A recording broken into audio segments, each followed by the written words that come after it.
Good evening. Welcome to another episode of Inside Sports with Rashad Mitchell, episode number 30, live on streaming live on YouTube, Twitter, and Facebook.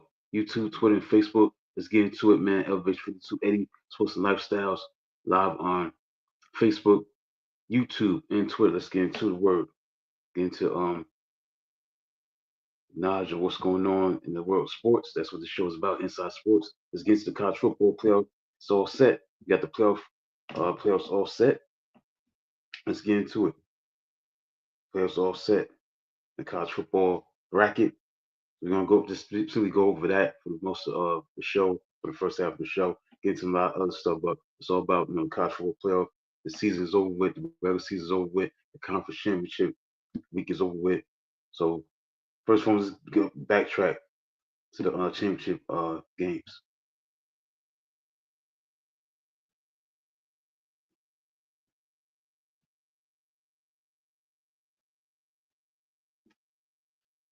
All right, let's get into it, man. Let's get into it right now. Championship week. We're gonna start with last Friday. Boise State won the Mountain West Championship. They beat UNLV 21-7. So Boise State, they're in the playoff. Army beat Tulane 35-14, the American Athletic Championship. 35-14 was the final with Army over Tulane. And Saturday, you had four championship games that stood out. Arizona State blew out Iowa State 45-19, the Big 12 championship game. And Georgia, number 5 team in the country, beat number 19 Texas in overtime 22-19. And then you had number 1 Oregon remain unbeaten, beating Penn State 45-37. And Clemson knocked off SMU 34-31. So that's it for that. So now you got one more game, regular season game. Very late for it to be playing, but Army Navy matchup is on 3 o'clock p.m. Army is number 11, excuse me, number 22 in the country, 11-1 against Navy, who's 8-3. 3 o'clock p.m. If you're interested in that game. Both these teams have played well this year. Navy and Army got winning records, so keep your eyes on that if you're interested in that. That gotta be the last, regular season game. Kind of late for that. This kind of time of year that, in mid, December, you have a kind of game like that kind of matchup.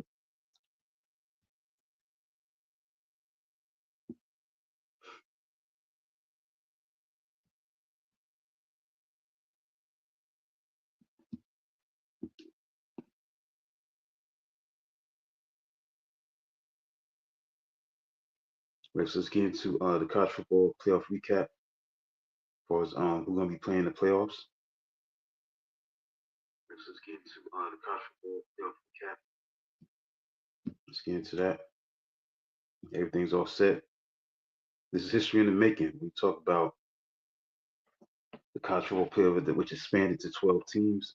With conference realignment, it was just a great, great year coming into the season. It's highly anticipated because of all the conference realignments with the Big 12, being changed and different.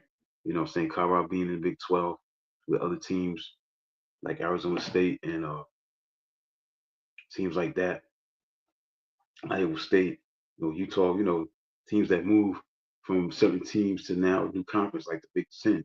They had Oregon. Give credit to Oregon. Oregon showed something this year. Oregon going from the Pac-12, and now they're in the Big Ten, and look what they did. They had an undefeated season, never lost a game in the Big Ten. I'm saying? They beat, the teams that they should beat, that they're supposed to beat. They beat Iowa State. They beat Michigan on their schedule. They handled their business, beat Penn State in the Big Ten championship game, an established program that's been in the Big Ten for a long time, in the Penn State League line. So it's like that's what it's about. You need to step up and you show what you're made of in the big time conferences. When you're adjusting to a new conference and you go to the new conference and now you show what you're made of. Now you see the difference. You see what's going on. You see how teams really, really are about when it comes to playing in a different conference. And you saw that with Oregon. Oregon stepped up this year. Undefeated, still unbeaten on the season. And he was able to win 45-37.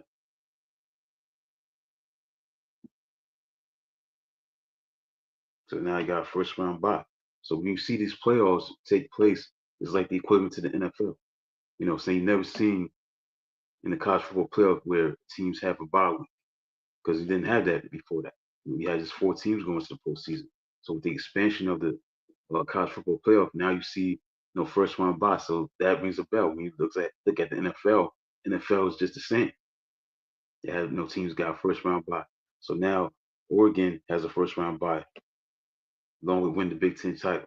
Still unbeaten, still undefeated. Now this team they had an interesting schedule this year. They did play Boise State in the regular season and beat them 37-34. Maybe they may meet again in these playoffs. They beat obviously Iowa State 32-31. They beat Illinois when they was ranked.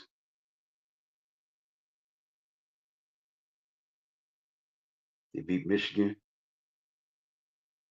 So they played, pretty good teams. They barely beat Wisconsin, so they were challenged at times, but they did what they had to do. So now they got a first round bye. They got a bye week.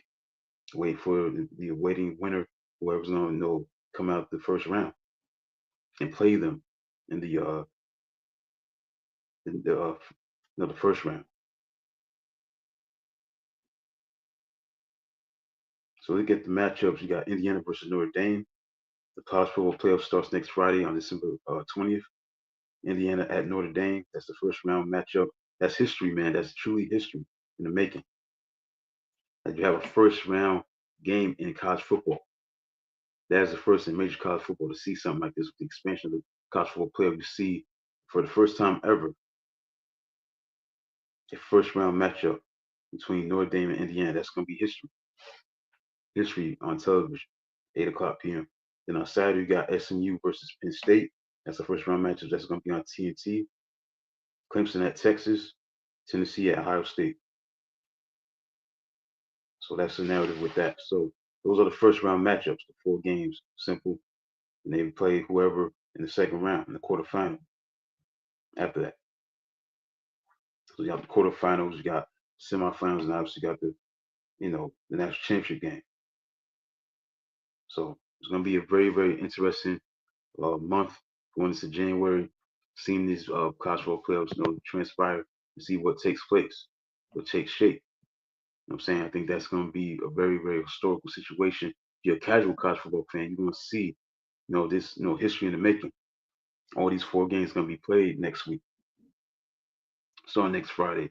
And then you got three games on Saturday with Indiana against Notre Dame, the 10th seed Indiana against number 7 seed Notre Dame, number 11 seed SMU against number 6 seed Penn State, number 12 Clemson, the 12th seed against the 5th seed Texas, and ninth seed Tennessee against the 8th seed Ohio State. And it's also the equivalent of college basketball. When you see these kind of rankings, these seedings, it's like equivalent, definitely equivalent to, college basketball tournament. Obviously, they have a playoff. They have always had a tournament in so many years, and you see it. So from that standpoint, you see the equivalency of what you're seeing right now with the college football playoff expansion to 12 teams. It's like college basketball, March Madness. You see any team can win. You see, the upsets and stuff like that. That kind of element possibly going on.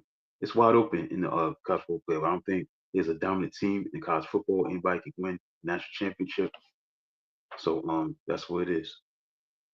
I thought Alabama would probably make it. They did have the number 11 ranking uh, before the final rankings came out this past Sunday, but they fell out of the playoff hunt. So the thing about it is that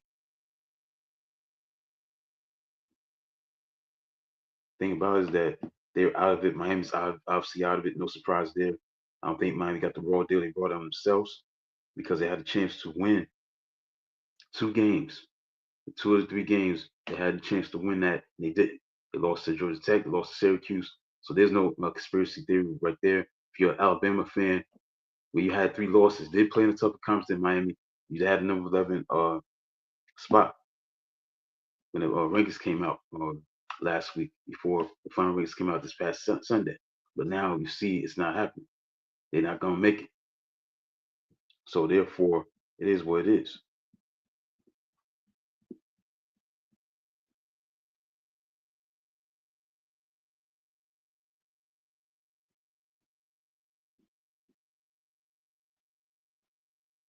Because he was number 11. Miami was currently number 12. So obviously that's changed. They're no longer in the hunt, Miami or Alabama. So Alabama's out. I think it's a breath of fresh air to see Alabama not in the playoffs because they have so much success. When Nick Saban was there, obviously he's a tough act to follow. He's no longer the coach, and now you see the situation where Alabama's not in the hunt for a championship. They out of the playoff hunt. So I don't think it's conspiracy theory. They had 9 wins, 3 losses. So I think they deserve to be out. And that's that. They out of the playoff hunt. So I don't think it's conspiracy. You know what I'm saying? You gotta win your games, you gotta handle your business. You wanna get in, you gotta win. Is what it is.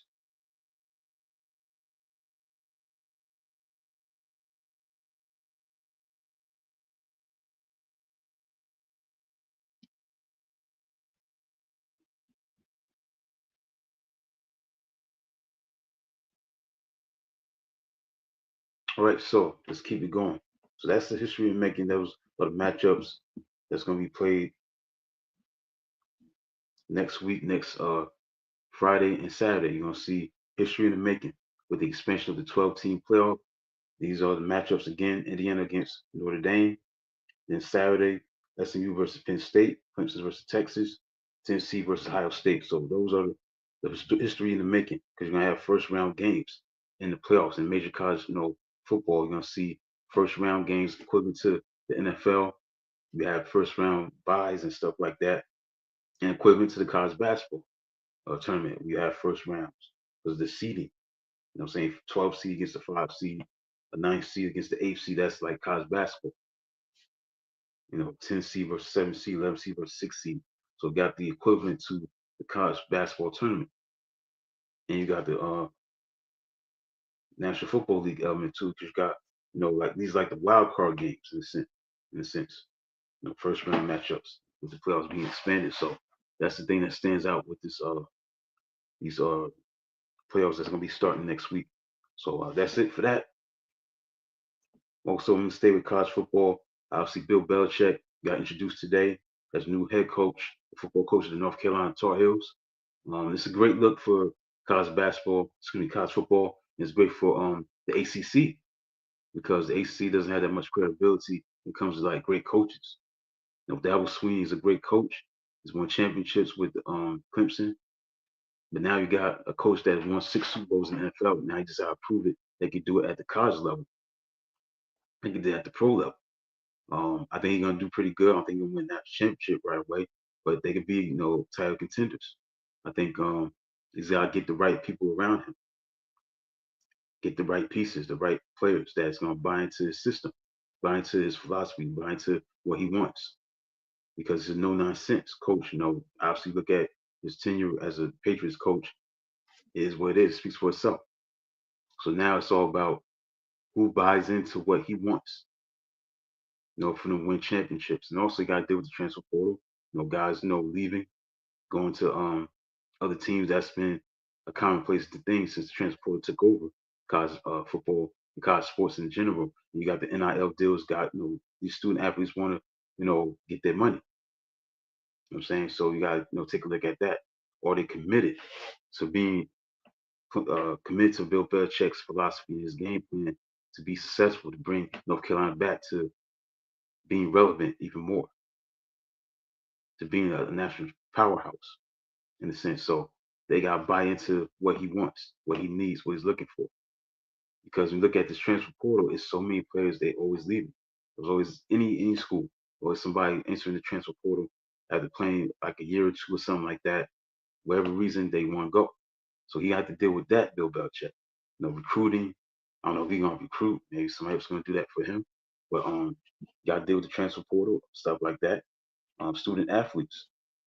Saying student athletes that sign a letter of intent. Are they gonna be committed for the long term for 4 years? Or are they just gonna be there for one season and then that's it? They go and leave transfer portal into that, then they go to another team. So how that's going to be something that Belichick had to experience possibly. So you're going to see what's going to happen this year, this coming year in 2025. See Bill Belichick. It's just a surprising thing because you think he would get back to the NFL. How things didn't work out, whatever it is behind the scenes, this didn't work out for him to be a coach of the any team in the NFL. So now you go to the college football ranks. Something new is a challenge. And so I think that's what makes it fascinating. It's a challenge, it's something new for Bill Belichick because he's never coached in the college football profession that I know of. Looking at his resume, his body's always been mostly, in the NFL most of his career or his coaching. I don't know if he coached as assistant coach or let's see, look him up. Did he ever coach in college? Again, he knows what it's all about. He's a great coach. He knows the game. He knows what it's about. He understands what the game of football is about. So he's not going to be thrown off by college. It's just that you're going to be dealing with student athletes, guys that got money, and the NIL deal, and then you have the transfer portal situation, recruiting, all the other elements of that goes with it. So that's the thing that stands out. You ever coach in college? No, he never did. Coached with the Baltimore Colts, special assistant, the Lions assistant, special teams coordinator, Detroit Lions, wide receivers coach, tight ends coach. He's with the Denver Broncos, assistant special teams coordinator, defensive assistant. Then his greatness really took off when he went to the Giants. That's when things took off. That's when he became a great defensive coordinator. He was a special teams coordinator, defensive assistant. Then he went from linebackers coach, special teams coordinator, but defensive coordinator. That's when he became great. His greatness started to take over with the Giants from 1985, 1990. He went to the Browns. Didn't have a great career with them. Then he went to the Patriots, assistant head coach, defensive backs coach, the Jets. Obviously became even more of a greater coach when he got to the Patriots. Won 6 Super Bowls and all this other stuff. So he never coached in college. But I don't think that's going to be a factor. I don't think that's going to affect him. He knows the game of football. He knows the terminology. He understands what it takes to win. You just need the right pieces to be around him in order for him to win. So that's basically it. It's just everything looks good on paper. Now it's all about the players that he gets to buy into his system. Can they win championships? Can they win the ACC, stuff like that? So that's going to be what it's all about. So that's it for that. So Belichick is in the national. He's not in the National Football League this year. He's going to be in the college ranks for 5 years. He signed a 5 year. I think it's 50 million. Let's see.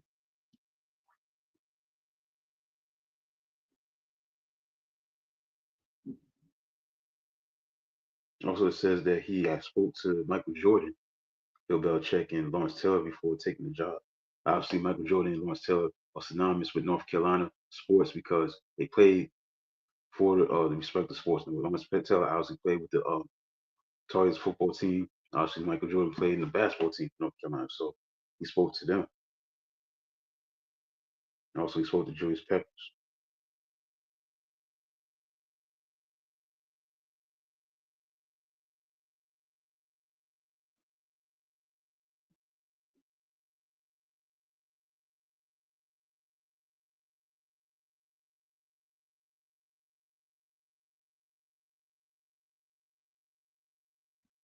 So it's a 5 year deal.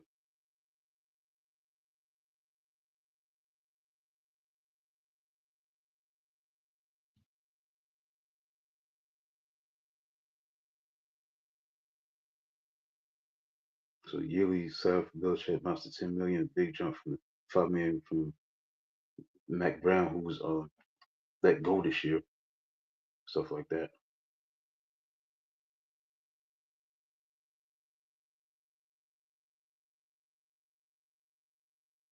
So he's gonna do good. I think he's gonna do good. I don't think right away he's gonna do good, but we'll see how he does. $10 million a year.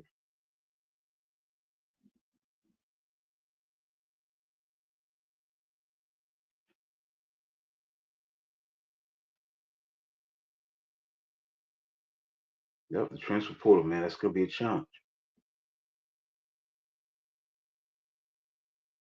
That's the thing. The transfer portal. How does he handle the transfer portal? These kids today, student athletes, they don't stay loyal to the program sometimes. You know what I'm saying? It depends on what the player you're going to recruit. You know what I'm saying? Are they going to stay for the long haul to commit to Belichick and his vision for what he wants the team to be? You got to have guys that are committed, but in today's era of transfer portal, guys not going to be that committed. They're going to come and go. So we'll see. All right, so that's it for that. We're going to win with that. Bill Belichick. He signed the contract today. He's now the new coach. He was hired today officially.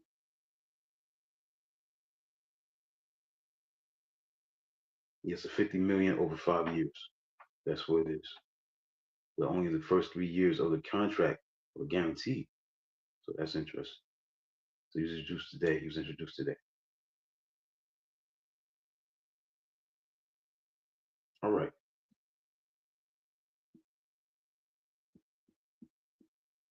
Also, I'm getting some baseball news. Oh, I see. Before I get into baseball news, the Heisman Trophy is this weekend.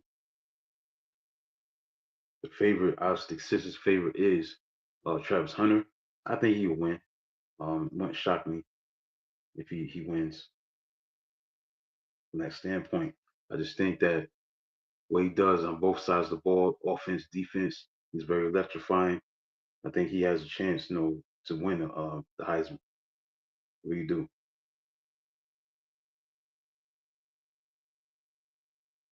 So I think he'll win it. He should win it.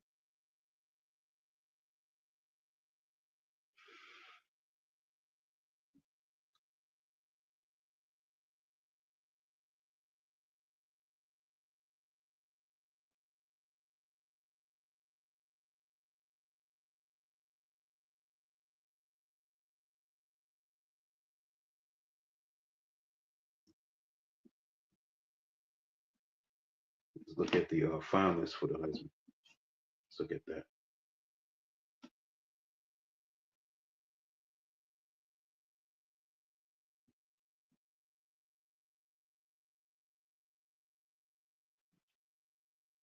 Dylan Gabriel of Oregon, the quarterback, got Colorado, obviously cornerback, wide receiver, Travis Hunter. Obviously, he's a two-way player, so you got to go back to like Charles Woodson. Last time you had a guy that played two ways because Charles Woodson at times played wide receiver and he played, obviously cornerback. So you got to go back to Charles Woodson. Last time you had a player that played two ways and won the Heisman. So you got Boise State running back Ashton Jeanty and Miami quarterback Ken Wolf. So they'll be the finals. But I think Hunter should win it. I'm going with Hunter. Travis Hunter.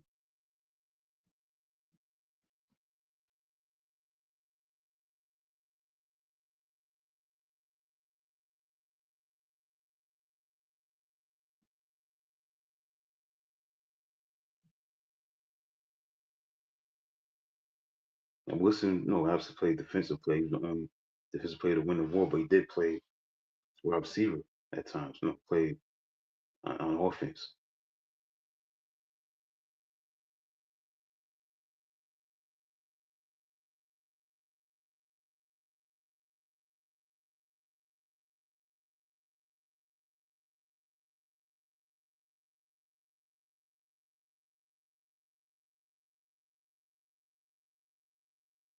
Against Ohio State, he returned a punt for touchdown, made an interception, had a 37-yard reception.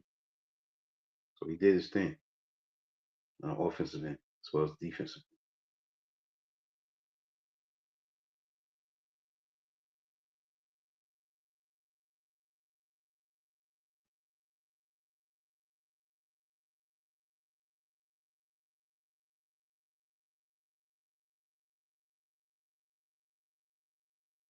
Yeah, so that's what I think about that. You think about Travis Hunter, you got to think about Charles Woodson.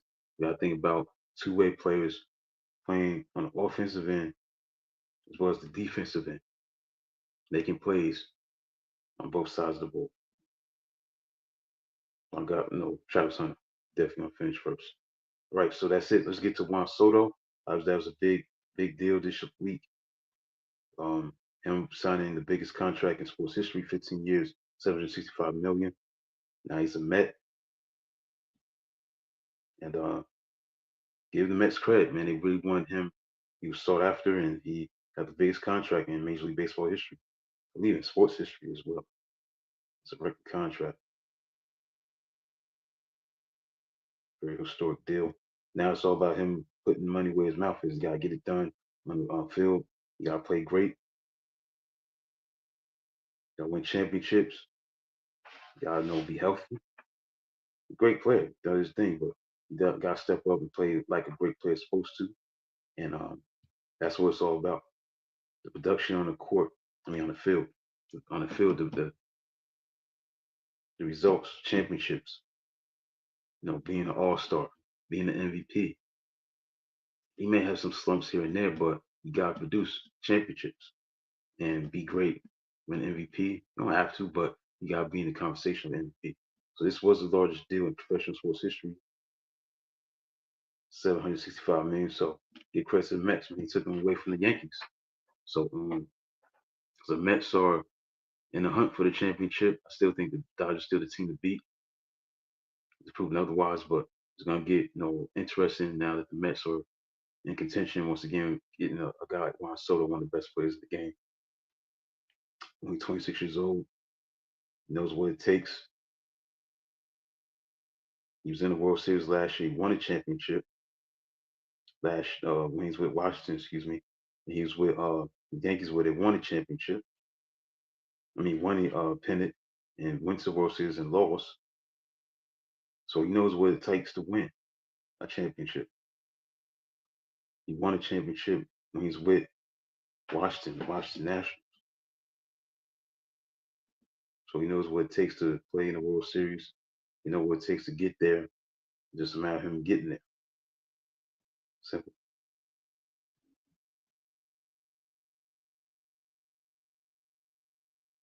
He won a World Series in 2019 with he's with the Nationals.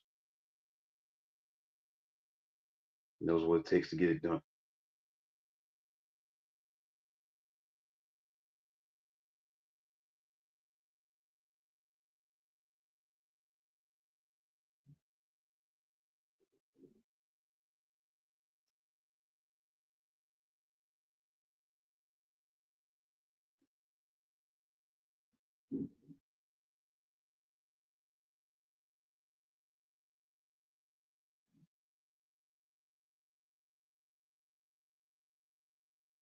So you gotta bring that same energy to the Mets. Knowing what it takes to win a championship, knowing what it takes to get to the World Series. So he knows how to get there. He's been there a couple of times in his career. So can he do it for a third time? Make it two championships? We'll see. He was on the Yankees last year, went to the World Series last year, won a pennant. Did the same thing 2019 with Washington. So he knows what it takes to win. He knows what it takes to get to the World Series. He knows what it takes. So we'll see what happens. All right, so that's it for that. Soto.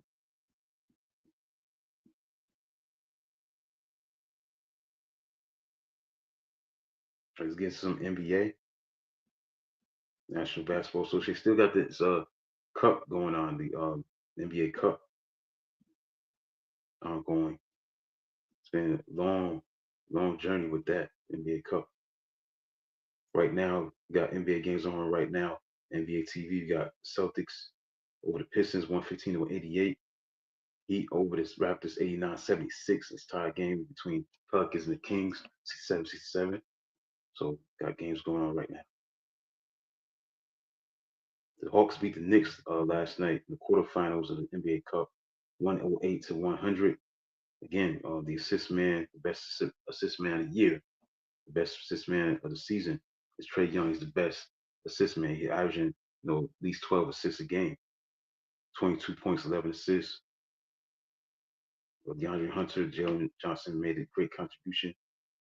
DeAndre Hunter's playing great. He got to be the sixth man of the year. The way he's playing right now, he got 24 points off the bench.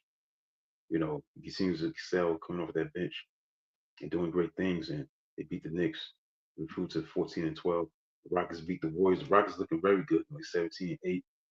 Beat the Gold State 91-90. Jalen Green made 2 free throws with 3.5 seconds to go in Las Vegas in the semifinals. Advanced to the semifinals.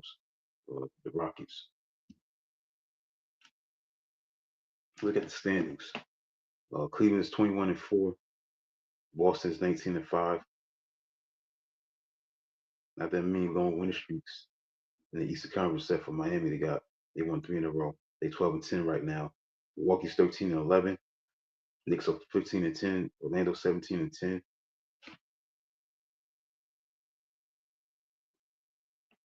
Atlanta's 14-12. And Western Conference,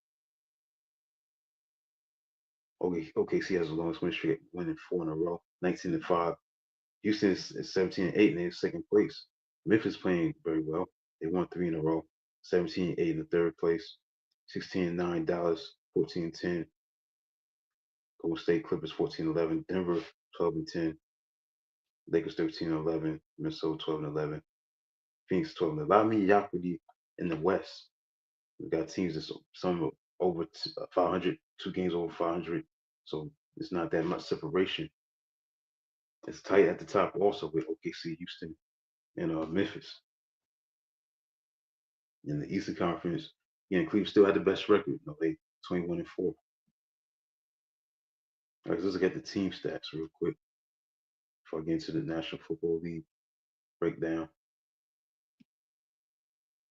Jokic, let's start with Giannis. Giannis Kupo averaging 32.7 points. Jokic is averaging 32.3 points. Those are two top scorers in the league, Giannis and Jokic. And Trae Young is the best assist man in the year. 12.2 assists he's averaging.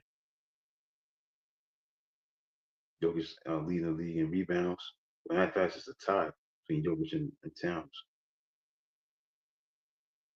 And Dyson Daniels averaging 3 steals. He's number one. Team stats. Memphis Grizzlies now lead the league in scoring. 122.1 points a game. That's why they're successful right now with the record of 17-8. One of the reasons why they're playing so well is because they have great scoring. They're the best in averaging the most points in the league, 122.1. That's why they're so good. Cleveland's number one in field goal percentage, 50.7%. Point differential was Oklahoma City, plus 12. As far as defense, points allowed, Orlando was number one, 103.7. Houston leads the league in rebounding, 49.4 rebounds a game. And block shots, the Grizzlies lead the league in block shots, 7 block shots. So the Grizzlies are playing pretty good because they number one in blocks and number one in scoring. So they're playing very well in certain departments of why they're so good right now in this young season. And give them credit for that. All right, so that's it. Look at the NBA. So get into the NFL, the National Football League. Right now, you got a game, very important game in the NFC West. It's very close, very tight. Rams and the 49ers tied at 3 at halftime. So no touchdowns in this one. So it's a must win for both teams. 7-6 Rams against the 6-7 49ers, especially for 49ers. It's a must win for them. They're trying to keep their slim playoff hopes alive. They're 6-7 right now. See how they who turns out and win this game. It's a big game. Let's fast back to last week. Lions beat the Packers 34-31. That was a big time win for them. Now they got a big game this week against Buffalo, possible Super Bowl preview. So keep your eyes on that. Games that stood out last week. How about the Falcons, man? How about Sam Darnold? He's having a banner year. He's playing excellent. He threw 5 touchdowns, career high 347 yards, 5 touchdowns. He was outstanding last week against the Falcons, who are now 6-7 as they won 42-21. Great game by Sam Darnold, throwing 5 touchdowns. Definitely resurrected his career. I mean, he's playing excellent football. 22 out of 28, 347 yards, 5 touchdowns. Just outstanding. Addison had a big game, 8 catches, 133 yards, 3 touchdowns. Jordan Addison, and also Jefferson had a big game. Justin Jefferson had 7 catches, 132 yards, 2 touchdowns. So it was a receiving core that was dynamic duo of Addison. Jefferson was virtually unstoppable. Look at Sam Darnold's numbers for this year. He's throwing 28 touchdowns, 10 interceptions. So obviously the best year of his career by far. He's just playing the best football that he's ever played. So just find the right team. You're definitely gonna shine and flourish and be successful.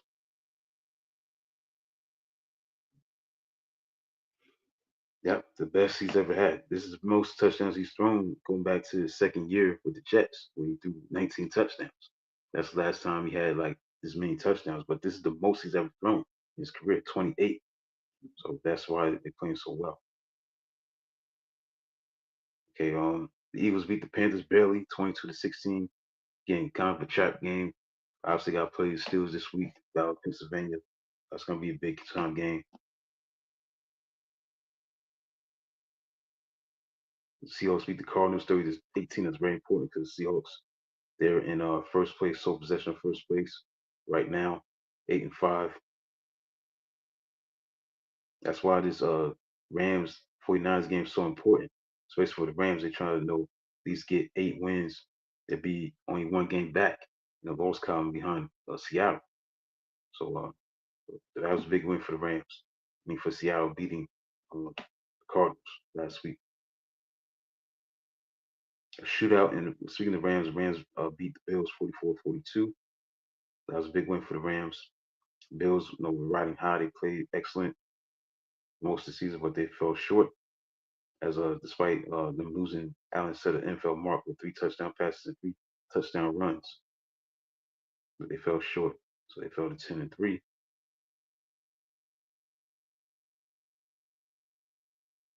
Yeah, the Bills hadn't lost in a long time, and Allen became the first player in NFL history with 3 passing touchdowns, 3 rushing touchdowns in a game, doing his league record 5th career outing with at least 2 of each,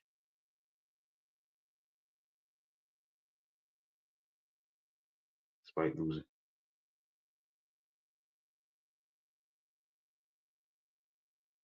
So they hadn't lost a game since October. So they were riding high, but they fell short and lost.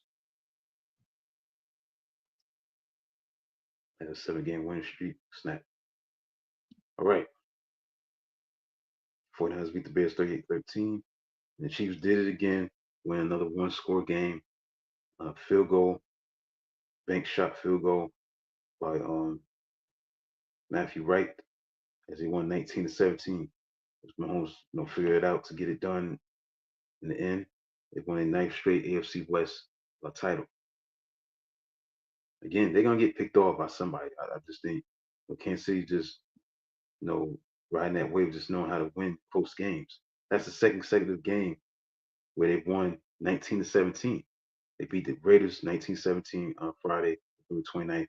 Then on Sunday, this past Sunday, won 19-17. But it seems very close games. They're not doing it that much on offense.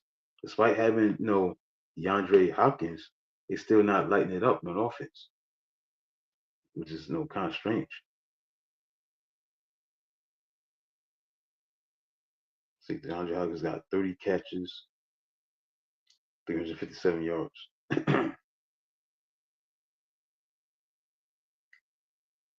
Travis Kelce had leading the team in reception, 80 catches, 682. But you think they'd be much better with the addition of DeAndre Hopkins, but it's not good enough. So they play Cleveland this week. Then the Cowboys lost to the Bengals 27-20. But let's look into week 15. Games to keep your eyes on that has playoff implications. Commanders against the Saints. Commanders are 8-5. The Saints are 5-8. The Ravens got to beat the Giants. I think they will beat the Giants. They got to keep themselves in contention, possible for the division, definitely for a wild card. Keep your eyes on that. Chiefs and the Browns. Obviously, the Chiefs trying to stay number one at the number one seed in the AFC. They can't stub their toe against the Browns. The Dolphins and the Texans. That's a good game. 6-7 Dolphins against the Texans. 8-5. That's a good game. Colts and the Broncos. That's a good game. Both teams trying to get into the playoffs. Cardinals and the Patriots. Cardinals trying to get into playoff contention. And they're definitely a Super Bowl preview matchup between the Bills and the Lions. They play each other at 4:25 p.m. Maybe Preview of the Super Bowl. Bills and the Lions, they playing very well, both teams, especially the Lions. The Buccaneers and the Chargers, it's a good game. Chargers 8-5, Buccaneers 7-6. And then you got the Battle of Pennsylvania, Steelers versus the Eagles. Possible Super Bowl preview as well at 4:25 p.m. And you got the Packers at Seattle. This is a good game. 9-4 Packers, 8-5 Seahawks. Very good game. And then Monday night, big game obviously for the Vikings to stay behind Detroit, staying right there with a chance to win the division, get that number 2 seed, stuff like that. Also, you got another game on Monday night. You got 2 games on Monday night actually. Falcons and the Raiders. Falcons trying to keep their slim hopes alive for a playoff spot.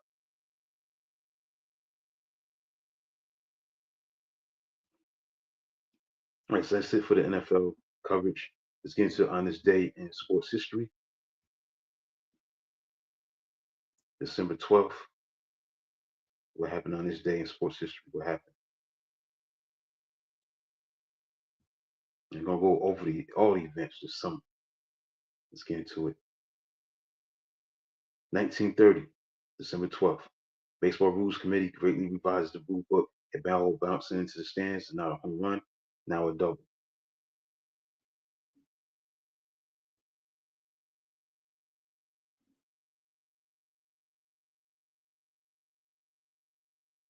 1964, Cleveland Browns Frank Ryan set a club record of 5 touchdown passes. On December 12th, on this day, December 12th, 1965, the great Gale Sayers, man, halfback of the Chicago Bears, tied NFL record for most touchdowns in the game with 6, a 61-20 victory over San Francisco 49ers at Wrigley Field. 6 touchdowns. 1966, U.S. Supreme Court votes 4-3, allowing Braves to move to Atlanta. December 12th, 1968, Arthur Ashe became the first black person to be ranked #1 in tennis. 1969, the decathlon Bill Toomey achieved world record score of 8,417 points. 1973, Canada began selling Olympic coins at 5 cents and 10 cents silver coins. 1976, quarterback Joe Namath played his last game with the New York Jets, December 12th. December 12th, 1977, Yanks purchased Andy Messersmith from Braves. Mookie Blaylock, Mookie Blaylock, 1987, set an NBA record of 13 steals in the game.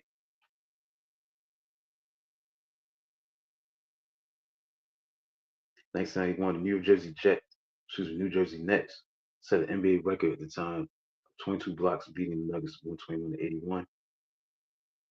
1992, 58th Heisman Trophy winner went to Gino Torretta of University of Miami, quarterback. 1992, the Giants lost 19-0 to Phoenix Cardinals. NBA referees returned to work after striking in 1995, December 12th. Pedro Martinez signed with the Red Sox, record 6 years, $69 million contract. That's basically it. Wow, Gale Sayers, man. 6 touchdowns on this day. December 12th, 1964.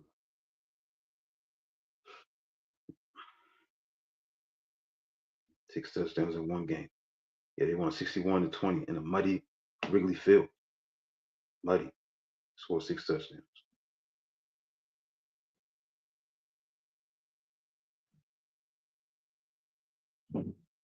Only 3 players have done this, scoring 6 touchdowns in a game. Albert Kamara, Gale Sayers, and Dub Jones.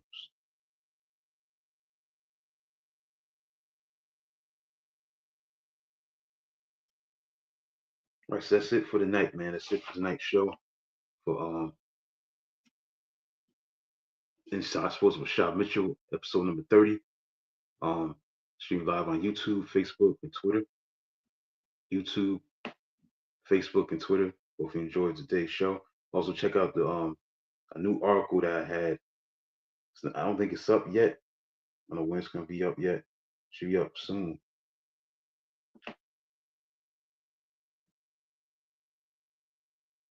Should be up. on E5280sports.com. Did an article talk about the usual stuff, college football, uh, NFL. I did some on Lou Conseca. Did something on him. Keep your eyes on that. So the article's up. Article's not up yet, but soon it'll be up. No, so I also did an article on the 55th anniversary of Texas versus Arkansas back in 1969, Dixie's last stand. I wrote a piece about that.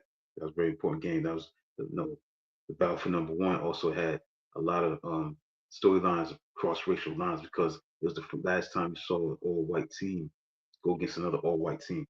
The game of that magnitude, because college football was not fully integrated until like 1972. So it was known as Dixie's last stand. That's what that game was known for.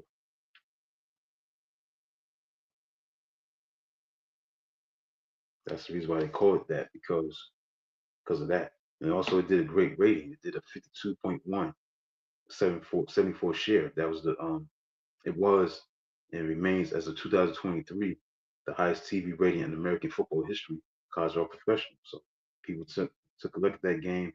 That was a great game on December 6, 1969. I did a piece on that. Like I said, it was the last major American sporting event that played between two all white teams, because major college football was not completely integrated to 1972. So also Richard Nixon was at the game, he was in attendance for that game. So it was a great game. 15-14 was the final score. Texas won that game at Arkansas. So that was a classic game. Okay. All right, so that's it for tonight, man. That's it for tonight's show. Hope you enjoyed it. Be back next week for episode number 31. Be on the lookout, like I said, for the new article that came out last week, that I submitted last week.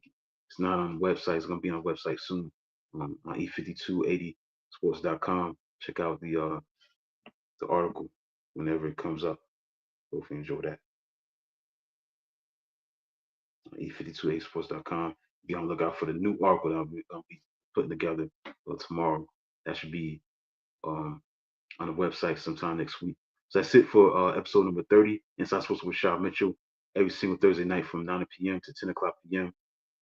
Eastern Standard Time, only on Elevation 52 Sports, Elevation 5280 Sports and Lifestyles, and streaming live on YouTube, Twitter, and Facebook. YouTube, Twitter, and Facebook. Hopefully you enjoyed tonight. Be back next Thursday for another great episode. Thanks for those who have tuned in. I see the numbers right now for as Facebook is concerned. 12 people are watching. Got one like, so thanks for all those tune in on all the platforms, and message had to come next week. So I'll be back. Definitely gonna preview the playoff games in college football as a new era of college football begins. A new era, man. We're gonna have first round playoff games in college football. It's gonna be excellent. I'll be talking about that next Thursday night to talk about it, to preview it. So that's it for tonight's show. Until then, talk to you next time, next Thursday night at 9 p.m.